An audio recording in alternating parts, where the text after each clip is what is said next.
Avistrum started as a fan group just a little over 10 years ago with Starfest, with their convention that they used to do in the fall. Back then was when I was just beginning to really get into the convention scene, and there were lots of fan groups already established. There was the 501st, there was the Klingon groups, there was the Star Trek groups like the USS Arapaho and the USS Omega Glory, but none of those groups really spoke to me that I wanted to join.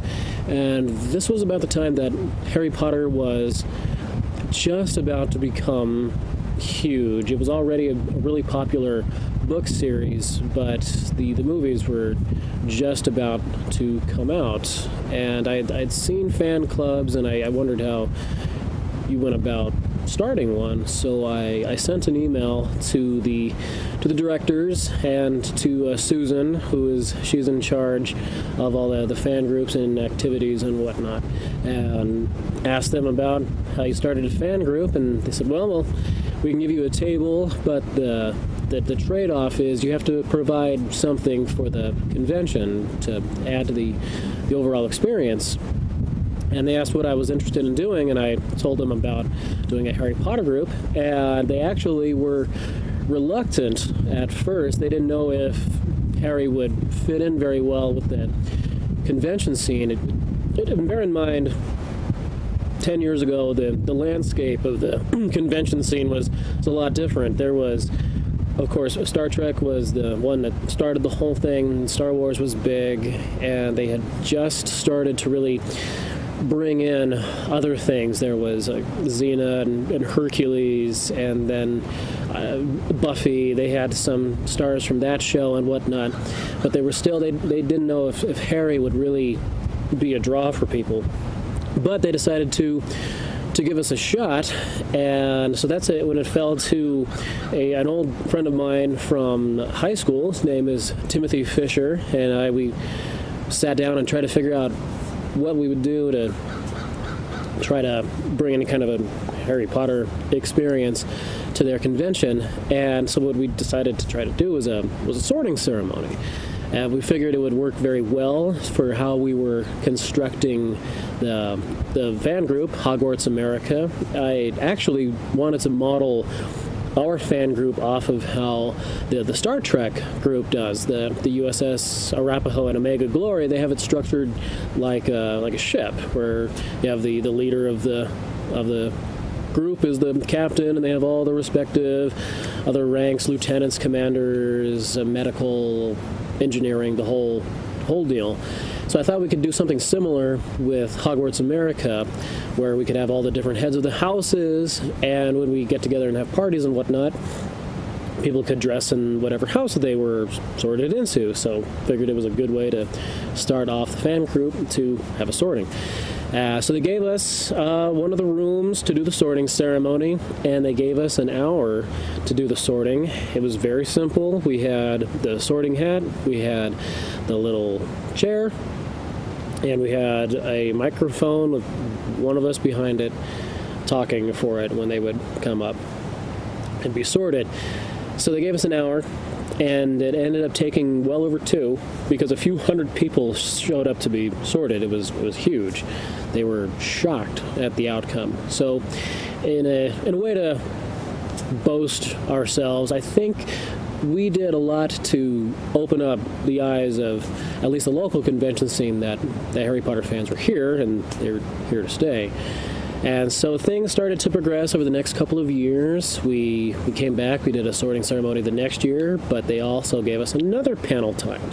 So to keep in the mood of presenting us like a school, what we came up with was, well, let's teach some theatrical classes. So our first classes we ever taught were Defense Against the Dark Arts and Potions.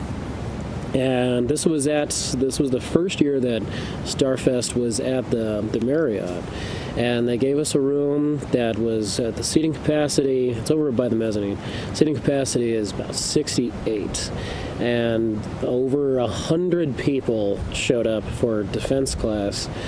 They were packed. I mean, there was no standing room. People were standing in the doorway. They were trying to crane their necks in to see what the hell we were doing. And to this day, I still remember that feeling of standing in front of everybody and thinking that I've done full theatrical productions to far smaller houses, and it would kind of suck if you weren't an actor to try to do anything in front of all those people. And I was very fearful that the class would suck, but they seemed to really enjoy it. They had a good time, and we had to put up a sign-up sheet, first come, first serve, to come to potions class because we did not have enough materials for over 100 people.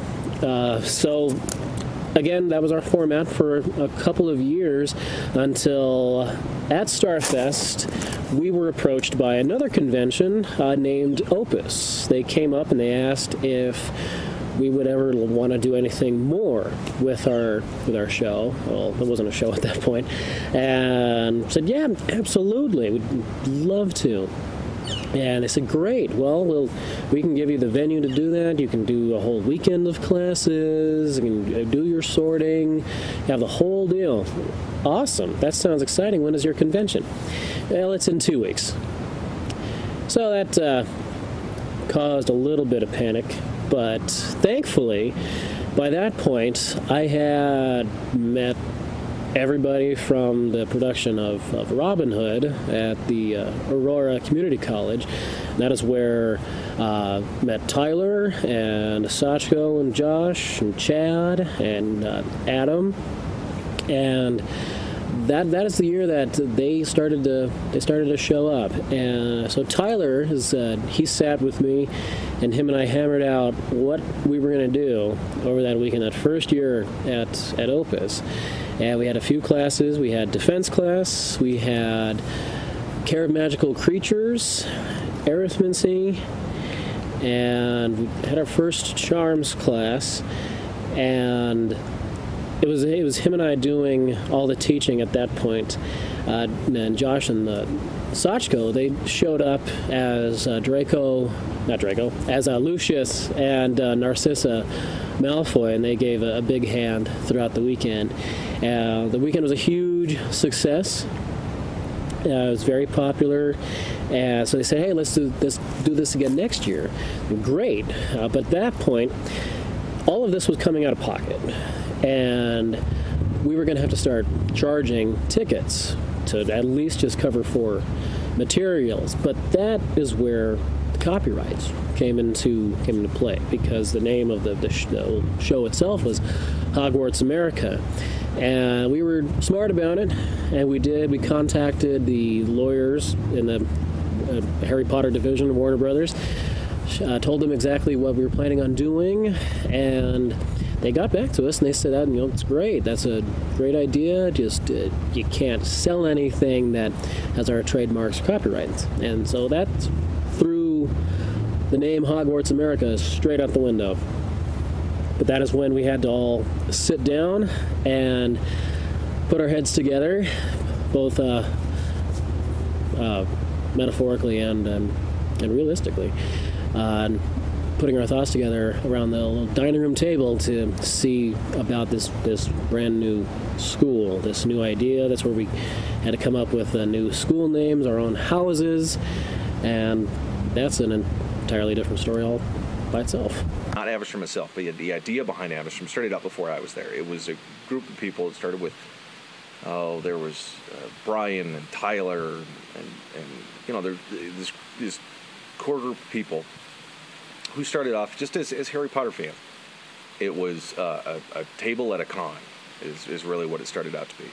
And it was just cool because these guys here were dressing up and, pretending to be wizards and loving Harry Potter. And then it grew from there to go, what? We could turn this fan table thing into something much bigger. You look around at other cons, and you got, like, for instance, the Star Trek people, and the Star Trek people are doing panels on ships, for instance, and they would talk to each other, and all the geekdom of Star Trek and all the camaraderie of Star Trek, for instance, brought these people together to talk about imaginary ships like they were real. And we kind of thought we could do the same thing, where we'll bring it together and lay out this thing where people can come to class like they were going to Hogwarts, and doing some, pretending to do spells and learning things and just having a good time with it, instead of just being at the table going, hey, we love Harry Potter. And that, I think, actually lasted maybe just 1 year, because at that point then it got into, because after that 1 year it became something much bigger already, where the ideas for everybody, because it was such a creative group of people, the ideas from everybody already were all like, well, there's more to this, we could do more with this, instead of just, okay, we're Hogwarts America, and we are going to do some spells, and we're going to do little classes about creatures, within the Harry Potter world, it was more like, what was going on at that time was more like just discussion panels than it was actual classes, because there were some constraints coming down from the books that we were handed, that we can only do so much. And so at that point, then it just turned into this, well, let's just do our own thing, sort of thing. Let's use the world of Harry Potter as a guideline and just make it its own thing. And it just blew up from there. What I have here in my hand is the original little folder notebook planner thing. It's a long title. From when we first were starting making Hogwarts America into Avistrum Academy. Chock full of notes, plans for the sorting board, some of the names we were throwing out there before we decided on Avistrum. Here's we were first talking to Opus. We were looking at casting the original heads of houses and filming them, putting them on video loops. So it'd be like the talking portraits. We were, before, this is pre-Pelk board existed, 'cause this one here, rocks at 100, or marbles from Hobby Lobby. We were still debating about creating hourglasses to track house points. Or we were also, we were talking about doing scales or floating bowls instead of hourglasses. There's that note there. We've been even talking to this day about creating a flu network with the audio-visual in there. Oh, what else do we have here? Oh, here's the note for when we first created Hawk exams instead of owls, which are in Rowling's work. Hawk stands for has acceptable wizarding knowledge, because we're clever like that. Some house banners. This is after we had decided on house names, because that was not an initial. That took quite a while. Here's a couple of the names before that became Avistrum. The University of Sorcery America, also known as USA. Leave us alone, we were young. Here's my original terrible sketch of what became the crest of the eagle holding 2 wands in its talons. That was given to a much more talented artist who finished that one out, so it didn't look like hell. This was the idea that we would do for the heads of house. This would be a TV set, create a frame around it, which we ended up doing, kind of, and then covering that in cloth, so that would be on one of those large TV carts, and have that on a video loop so the kids would be able to see the heads of house. But to this day, we still have not had a live actor play any of the heads of houses. Here we have some of the plans for the sorting board. We were debating having it go into cross sections here, or this is what we ended up really doing, was making basically a large Simon, putting into a cross right there. There's Enigmas. Oh, this right here. This is where we were putting together all of our different ages, seeing how we fit together in school, because we were gonna go by our actual ages. I was 24. Wow, that was 8 years ago. So wow, that's a little disheartening. Oh, we were talking about doing bookmarks here for one of our first little live events. This was a t-shirt idea for us to sell that wouldn't be necessarily trademarked. What else do we got? Turn the page. I fail at turning the page. Stuck together with like Mountain Dew. I blame that on Josh. There's nothing there. Oh, here we go. There is a page that is full of some... when we were trying to figure out what to call all the different houses, we initially decided on the crests and went from there. So you can see for what became Enigmas, we were Sphinxia. That sounds terrible. Like a disease. Bad case of Sphinxia. It does. I tell riddles in the middle of the night. It comes out of my butt. Wolvenashtam, Wolvenus, look up Latin for pack. Bear in mind, this was back in the day. Google was not the powerful entity it is now. We had to actually look it up a little bit more. We debated about having the houses named for fraternities or sororities. Lambda, lambda, lambda. We all fit into that one. The wolf house is seemingly the one that we were having a lot of trouble with, because we have a lot of different possibilities to translate. Pack of wolves, brave, dwell within, Parador, home of brave, courageous of heart. Nope, this is all of them. Scholarly minds, sound of mind, ambition and power. It wasn't just Labostro. Well, here be the generation of Labostro.